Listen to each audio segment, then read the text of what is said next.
सौमुख्यनाम परिवर्धितमन्त्ररूपौ वैमुख्यभावपरिमार्जनकर्मबद्धौ प्रामुख्यकीर्तिवरदानविधानकर्मौ लक्ष्मीगणेशचरणौ शरणं प्रपद्ये। श्रेष्ठैकदन्तगजरूपनिजानुभाव्यौ गोष्ठीप्रपञ्चितपुनीतकथाप्रसङ्गौ प्रोष्ठप्रदायकसमुन्नतभद्ररूपौ लक्ष्मीगणेशचरणौ शरणं प्रपद्ये। राजद्विलासकपिलाह्वयरूपभासौ भ्राजत्कलानिवहसंस्तुतदिव्यरूपौ सौजन्यभासुरमनोविषयप्रभासौ लक्ष्मीगणेशचरणौ शरणं प्रपद्ये। विभ्राजदात्मगजकर्णिकया सुवेद्यौ शुभ्रांशुसौम्यरुचिरौ शुभचिन्तनीयौ अभ्रङ्कषात्ममहिमौ महनीयवर्णौ लक्ष्मीगणेशचरणौ शरणं प्रपद्ये।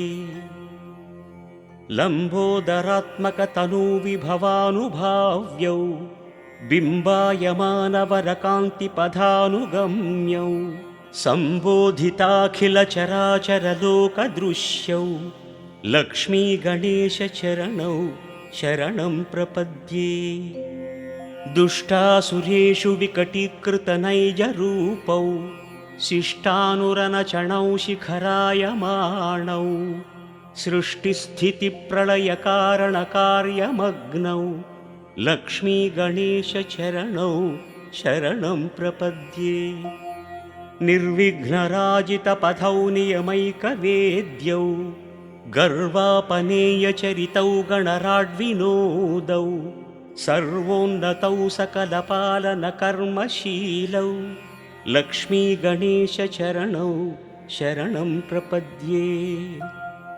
गाणाधिपत्यपदवीप्रविभक्तदीपौ प्राणप्रदानकुशलौ प्रविलासभावौ त्राणोत्सुकौ निरतभाग्यविधानशीलौ लक्ष्मीगणेशचरणौ शरणं प्रपद्ये।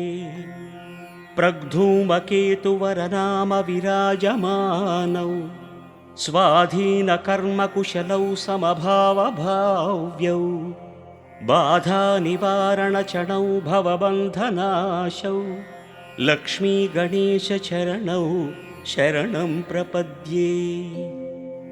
ईशौ गणाधिपतिदिव्यपथानुगम्यौ राशीकृतात्मगुणभाग्यविवर्धमानौ आशान्तदीप्तिविभवौ सुकृतात्मदृश्यौ लक्ष्मीगणेशचरणौ शरणं प्रपद्ये।